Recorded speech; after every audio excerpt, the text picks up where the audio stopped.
All right, so this is Hobson's brief from the Colonial Office. Colonial Office was in London. It was a branch of the British Parliament. If these conditions could not be met, then New Zealand could not become a British colony. Lord Normanby's written instructions, I'll just make sure this is full screen. Lord Normanby's written instructions given to Hobson on the 14th of August 1839 in England. Now, Hobson left at what date? England?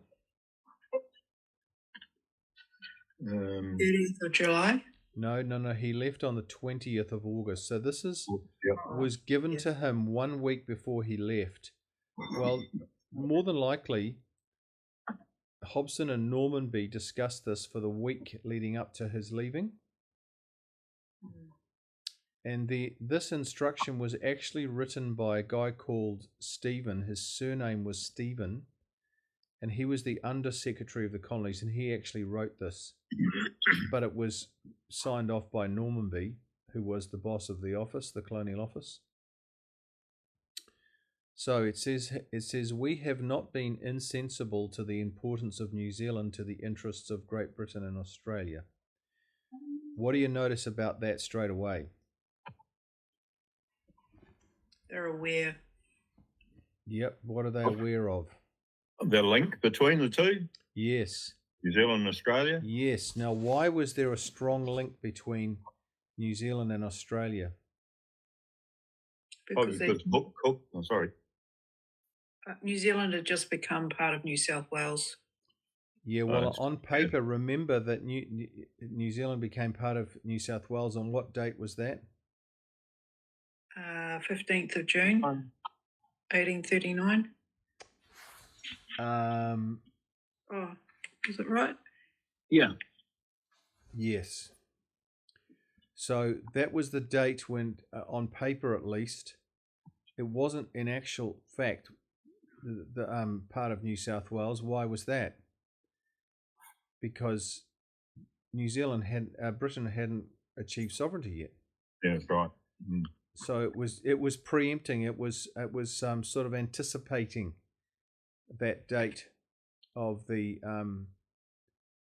29th of July. So when did Australia become a colony? 1788. So Australia was a colony of Britain from 1788. That means that's basically 52 years they'd been going as at 1840. Right. Okay. So why would they have Australia as sort of the mothership for New Zealand and not Britain? What would be some of the reasons? An established outpost? Yes, okay, it was already established, but what was another good reason for it to be? Proximity. Yes, proximity. What do you mean by that? Explain that. The distance between. It was only 10 days sail, wasn't it? Yes, so there you go. So there was 10 days sail between New Zealand and Australia, but there was 3 months sail between Great Britain. So they said, well, it's not logical to have Great Britain be the administrative centre for New Zealand's colonisation because it's too far away. So let's put New Zealand under the wing of Australia. It was natural. So moving on, he says, nor unaware of the great natural resources by which the country is distinguished. He's talking about New Zealand. So what were some of the natural resources that were here that were great? The trees. Sorry, just trees. What sort of trees? Carry. And Kaikatea. Yep. Okay. So you had Rimu, you had Kakatea, you had Kauri especially. Mm. What other resources were rich here? Flax was a very big one, actually. Mm-hmm. Tory Rose. You had fresh water. You had flax. You had anything else? Tory Rose. I haven't actually heard of that at all as being They had a canning factory up at Sweetwater. Yeah, but when did Tauranga that open? That would have been quite late in the century, I would say. I don't know. They had the flax mill up there too. Okay, so we're talking about flax, we're talking about whaling, we're talking about sealing, we're talking about timber.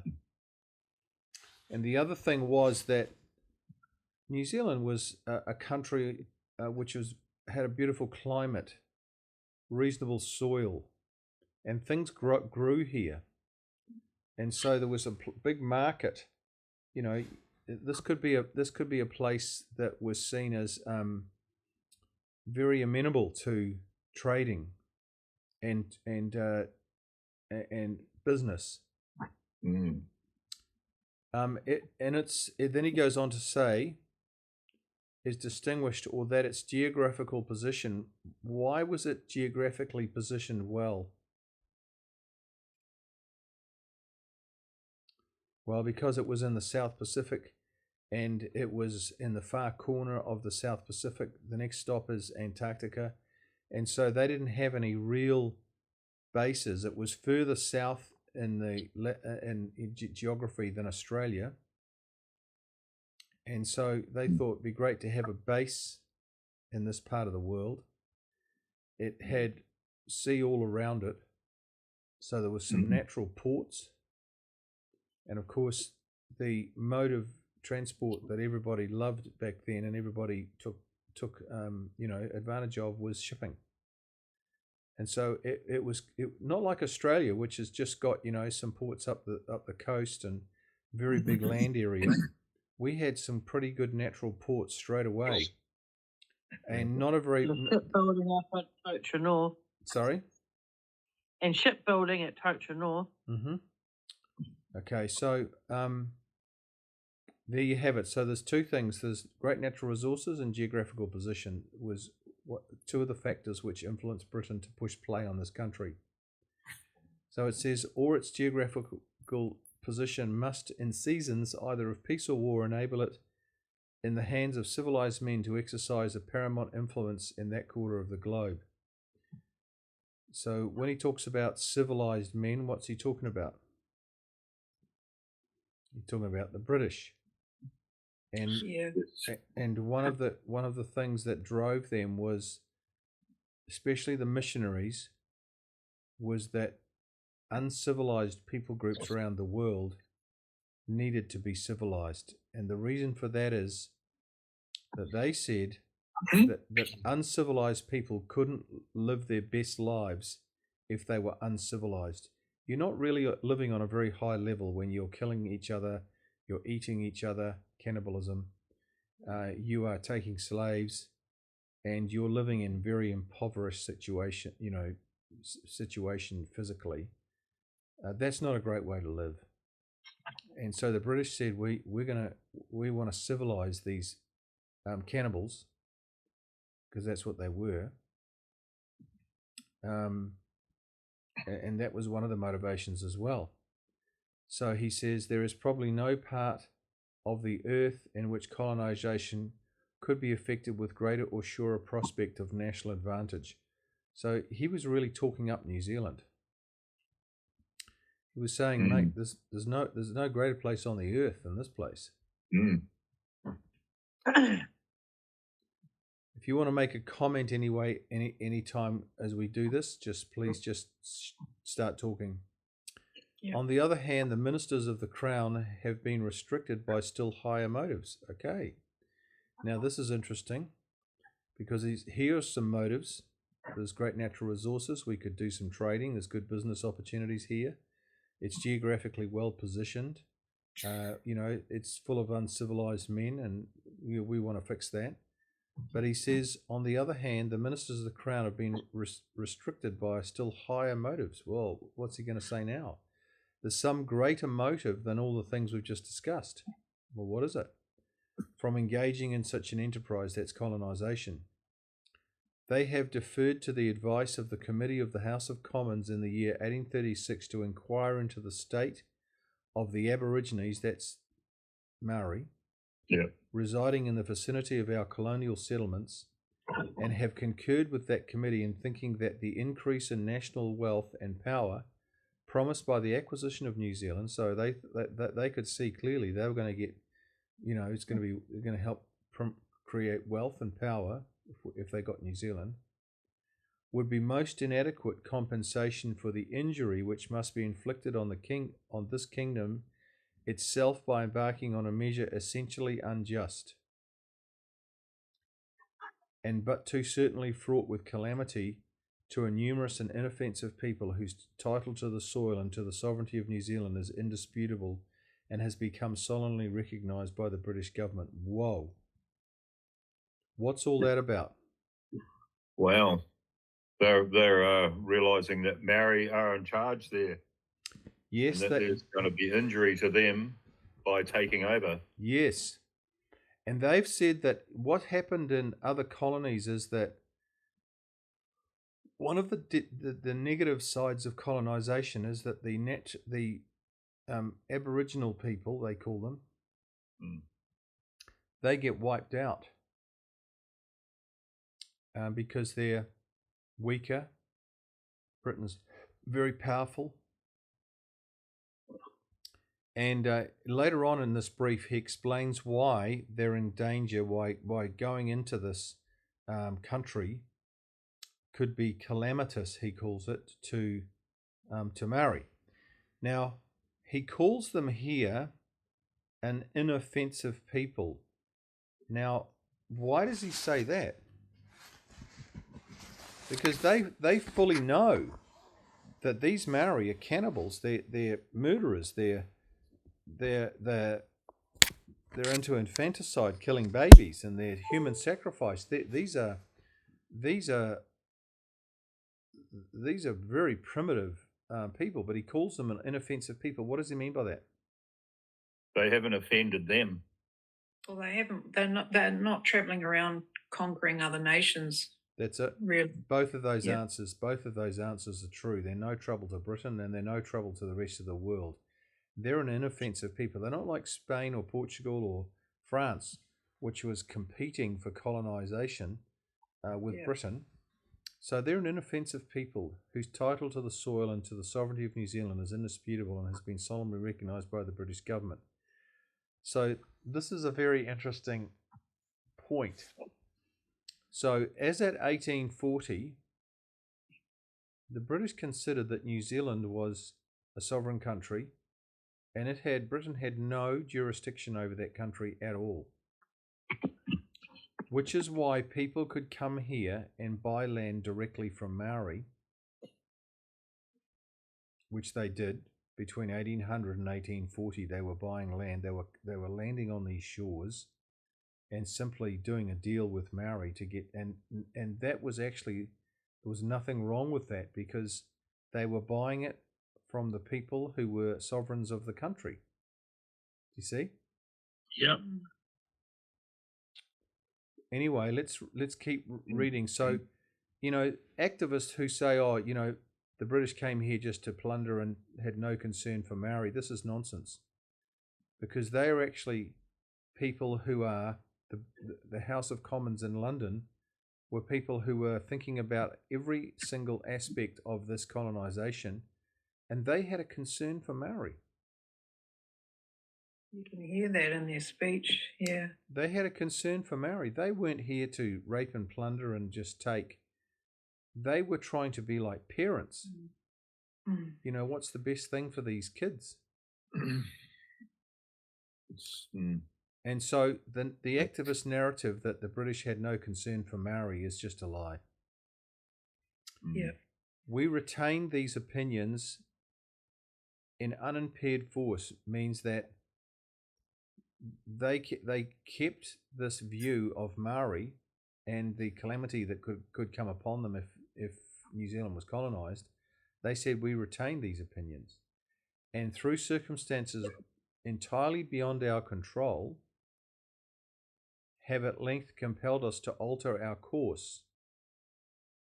In other words, they weren't going to colonise New Zealand, but something happened to compel them to colonise the country. And he says, I do not scruple to avow that we depart from it with extreme reluctance. So they had made decisions not to colonize New Zealand, really to protect Maori. But he says, Did it have anything to do with the chiefs at first asking for the input of the the crown, and then not really wanting to cede sovereignty, or is that later? no, that's sort of later. I mean, a lot of people say, oh, okay, so how did they get the idea that New Zealand was a sovereign country ruled by Maori? It had nothing to do with Hei Whakaputanga, because that was only 39 chiefs. And, out of over 600 chiefs or 540 chiefs. So how could 39 chiefs make a decision on behalf of the whole country to say that?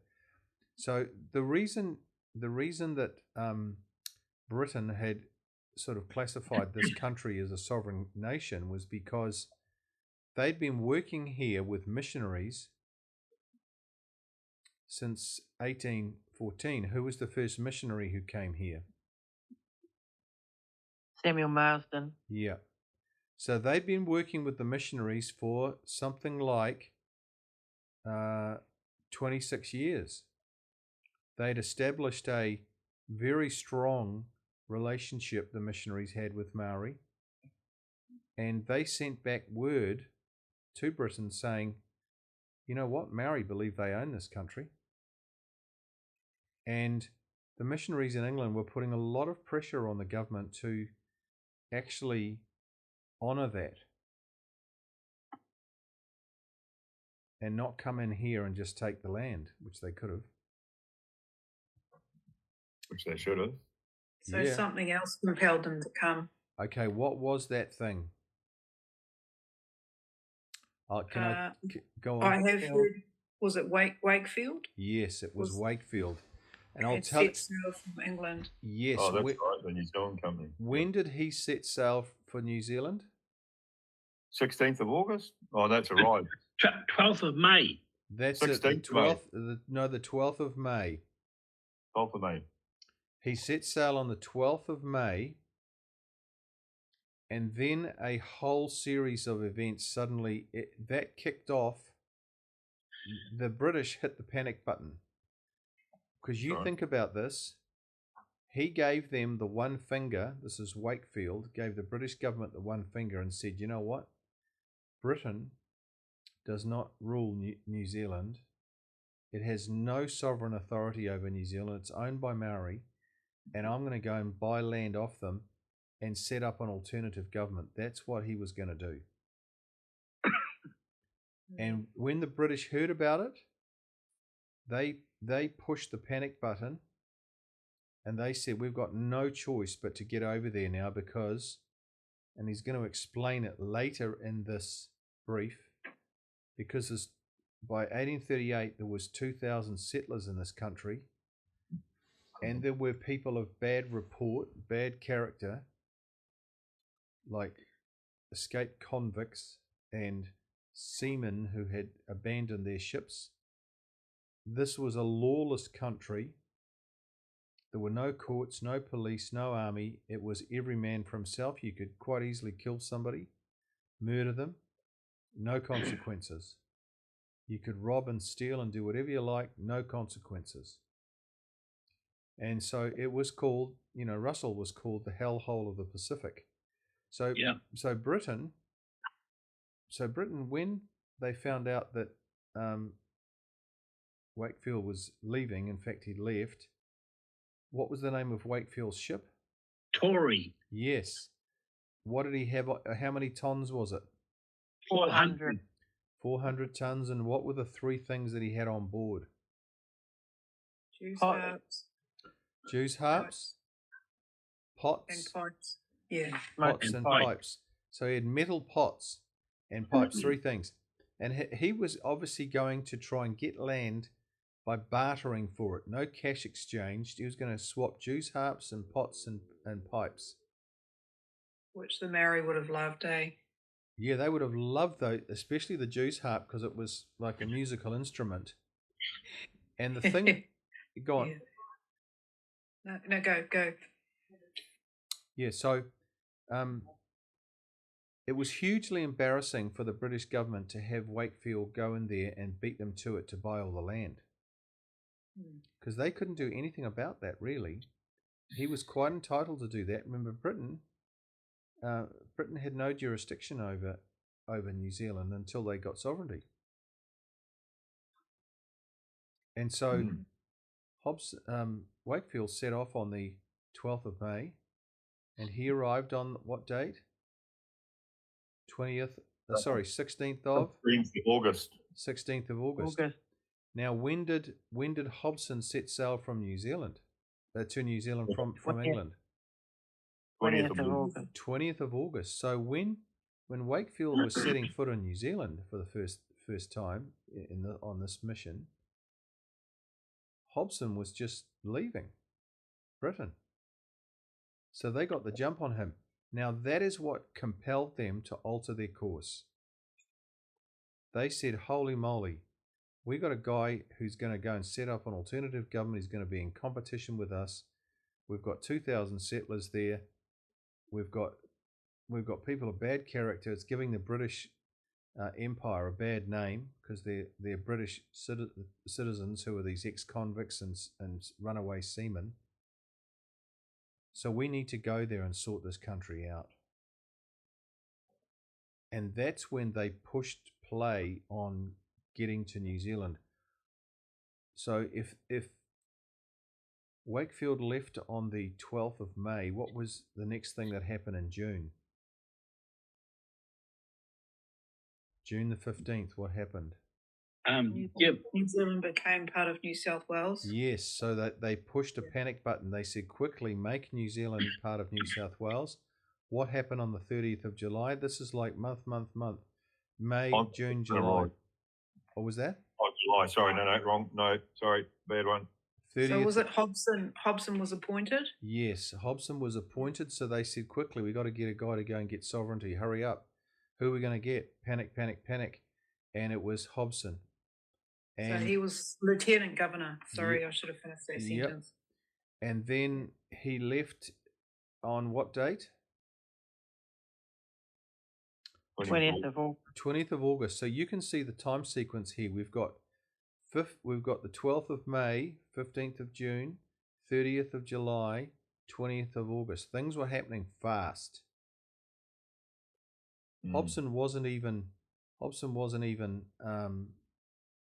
he'd only just been told or invited that to be the lieutenant governor and do all the treaty work for the British government on the 30th of July, and then 3 weeks later he was on the ship. I mean, he took his wife and kids too, eh? Yeah, so he would have got home from his meeting with Normanby where they invited him, and he would have gone, you know what, honey, we're going to New Zealand. She goes, where's that?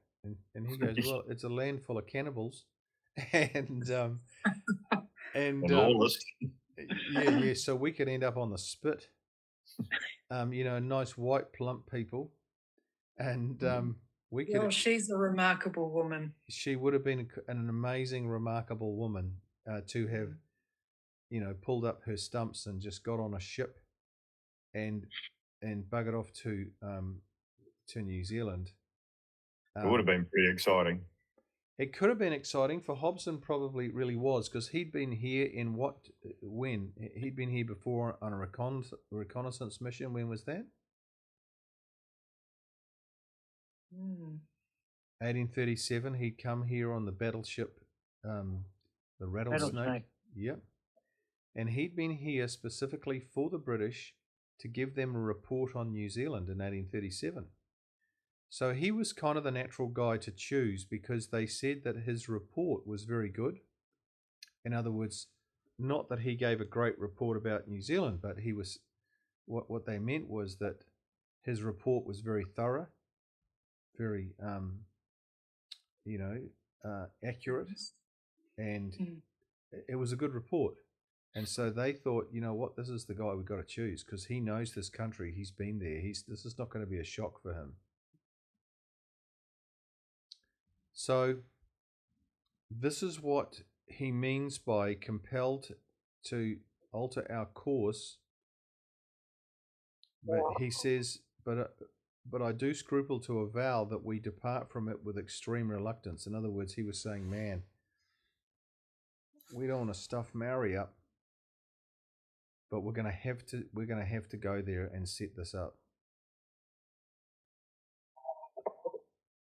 Yeah, or if they have to not set it, if they can't set it up, it's only with extreme reluctance that they'll depart from doing that. Is that? That's what he's saying. He's saying it's only. I do not scruple to avow that we depart from it. That is, it is, having our first concern is for Maori, and he says, but I depart from it. That's our view of Maori, and not wanting to go there because we're going to, we're going to bring calamity on the Maori people. He says, we would have stuck to this, but we depart from it with extreme reluctance. So our view of Maori and not wanting to colonise New Zealand to preserve Maori, so on and so on and so on, he says, we would still hold to this, and we depart from this view, this position with extreme reluctance. So he goes on and he says the necessity for the interposition of government has, however, become too evident to admit any further inaction. So there's an interesting statement. So he says one of their first concerns was what? Set up law and order. Yeah, to set up a government. Now, they had interactions with Maori, 1831, the letter to King Edward from Maori saying, come and help us. We're a people without possessions. All we have is flax, timber, and potatoes. And so on. And then, Busby had been there since what date? 1833. Oh, yeah. And so he goes, you know what? We've got to set up a government quickly. And we can't have any further inaction about this. Maori needed a government. They were a collection of petty warring tribes. No government. They had no government, as it were. Maori had no government of their own. They were just tribes at war. They needed a government. They needed law and order. They needed everything the British wanted to bring to a country. And of course, it was Wakefield as well. Yeah, they needed to stop him, put the handbrake on Wakefield, because he was a massive embarrassment to them. Because he got the jump on them, really. Yep. Then he goes on to say the reports which have reached this office within the last few months establish the facts that about the commencement of 1838, a body of not less than 2,000 British subjects has become permanent inhabitants of New Zealand, that amongst them were many persons of bad and doubtful character, convicts who had fled from their penal settlements, or seamen who had deserted their ships, and that these people, unrestrained by any law and amenable to no tribunals, were alternately the authors and victims of every species of crime and outrage. That's a beautiful sentence, actually. So he says we've got reports coming from New Zealand that there's some, and notice he says 2,000 British subjects. So they felt a responsibility to rein all this in. These were British subjects who were giving New Zealand a really bad name, giving the British a bad name. And among those British subjects, they were people of bad and doubtful character, convicts who'd escaped from penal settlements. Where were the penal settlements? In Australia, Tasmania. Yes. So somehow they were escaping from there, or seamen who had deserted their ships. Now, when a seaman deserted their ship, they obviously didn't want to let the captain know or the crew know, so they would have probably just jumped overboard when they were close enough to shore, or when they were actually in the shore, and just buggered off into the bush and they would have had nothing on them except their clothes. Well, what are they going to do for food and shelter? They're going to steal, aren't they? Yeah. They're going to, because there's no businesses, and there's no social welfare. There was like, you're on your own, mate, and they could easily be captured, and some were by Maori and made into slaves. So it was pretty dangerous, and that is why Russell was called the hellhole of the Pacific, because you had these kinds of people who were pouring into New Zealand, who were desperado type people with desperate circumstances. You know what? And desperate people do desperate things. They rob and they steal, and they're in survival mode. And so this was a big problem for Britain. These people were giving Britain a bad name, but also the British felt a responsibility to help the good British subjects who were here, and also the Maori, because they wanted to protect the good people and protect the Maori. So these were all the considerations that Hobson was briefed on. This brief is basically what the Colonial Office wanted Hobson to know they were thinking. It further appears that extensive cessions of land, now cessions is a word that just means sale of land. Yeah, ceded, yeah. Yes, it's an interesting concept, because they say they felt and they believed, and they had part of British law, that when you sold your land, you ceded sovereignty over it.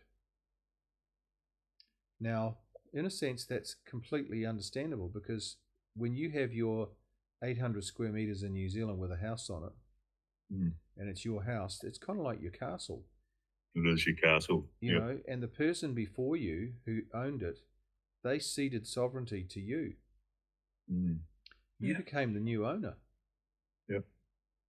So it further appears that extensive cessions of land have been obtained from the natives, from the Maori, and that several hundred persons have recently sailed from this country, that's Britain, to occupy and cultivate these lands.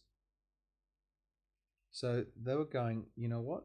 We know there's been a heck of a lot of land sales. This wasn't a few land sales. They describe it as what word? Extensive. Extensive. Let's have a look what that word means in the dictionary, because these guys were very, very proper with their language. They chose their words carefully. Covering or affecting a large area. Large in amount or scale. And so what he's saying is that they were made aware that a lot of land had been sold. Now, this knocks over another lie from the activists that their land was taken. It was not taken. No. They sold it.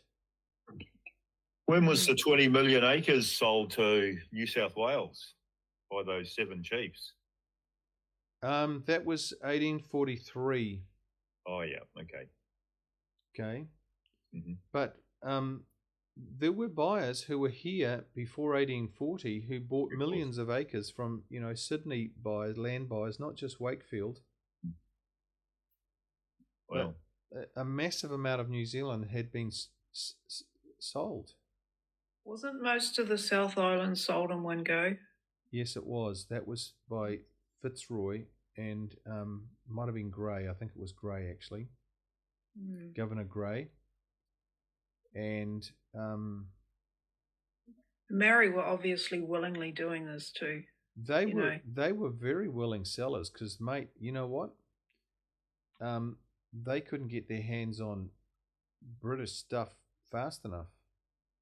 And when cash was introduced into the economy here, Maori thought cash was unbelievable, because they could buy guns and powder and shot. And they could buy clothing, and they could buy iron and pots and pans and rakes and hoes and stuff that made the gardening better. metal. Mm. And, it was a bonanza for them because they got their product for free, the land. And up until the point of the British coming here, they had no concept of that land was valuable. It was just stuff that, ran around on. Mm. Couldn't sell it. You just Until stole it it. was gone. You stole it, or you worked it to, get some. You had the slaves doing the work to grow stuff like corn. Yep. So, it further appears that extensive cessions of land have been obtained from the natives, and that several hundred persons have recently sailed from this country to occupy and cultivate these lands.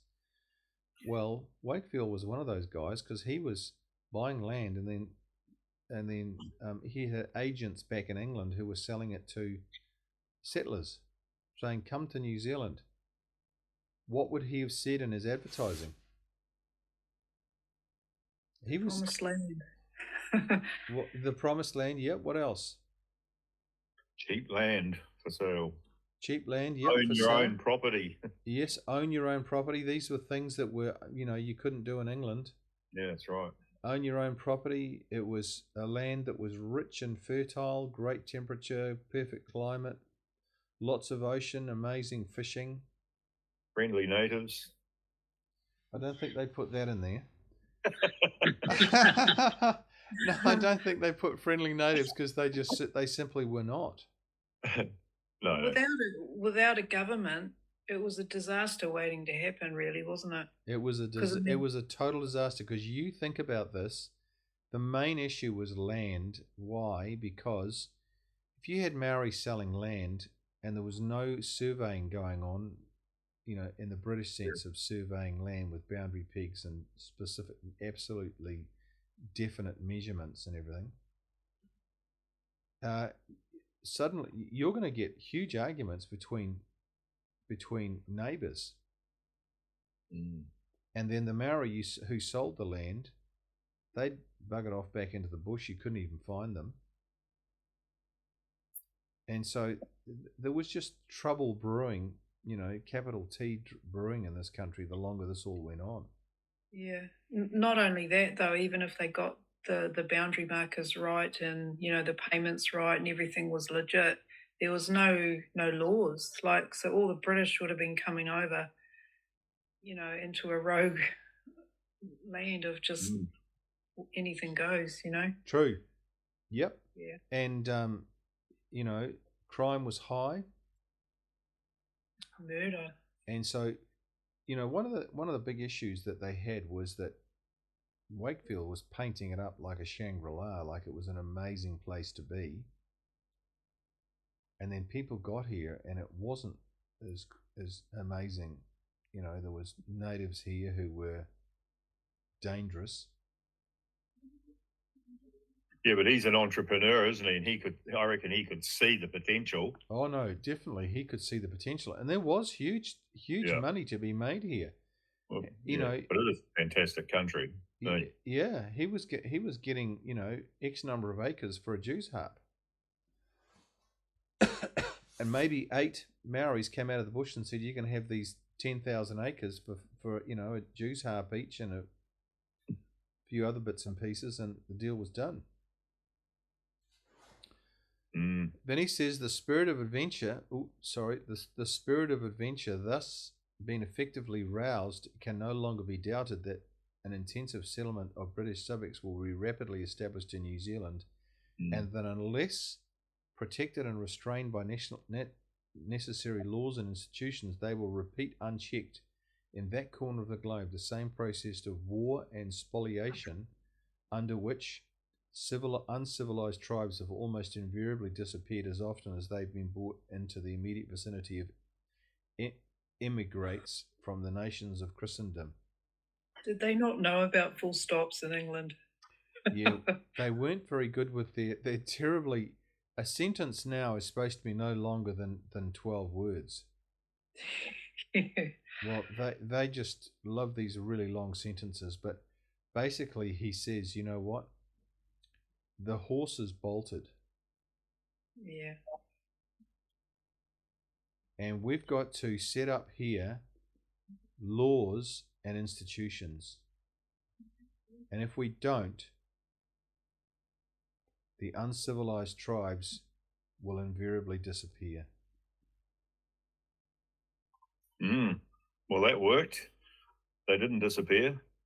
No, they absolutely did not disappear. And he says to mitigate means just to, stop the annihilation of Maori. To mitigate and, if possible, avert these disasters for Maori, and to rescue the immigrants themselves from the evils of a lawless state of society, it has been resolved to adopt the most effective measures for establishing among them a settled form of government. To accomplish this design is the principal object of your mission. Look at that. Yeah. So there it is. Look, if people want to know what the treaty's about, in the mind of the British, they were coming here to protect Maori. To protect Maori and establish, and it would be good for you to remember this, a settled form of civil government. That was going to be good for everybody. In other words, they have said laws and institutions.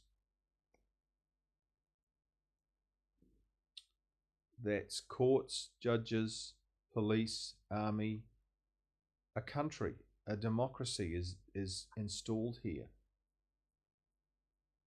And that was going to be good for Maori and good for settlers, good for everybody. And he says to accomplish this design is the principal object of your mission. Now, we know that it's not the only part of his mission. He said to establish, later on in this document, it says to establish a civil form of government, you first got to get sovereignty. Because you can't go setting up a government when you haven't got sovereignty. This is not your country. You've got to go enter into an agreement with Maori to make this happen. So first steps first. Get the sovereignty of this country so that you can set up a settled form of civil government. See? Okay, so I think that'll do us for tonight, you guys. And That's cool. And that'll do us, I would say.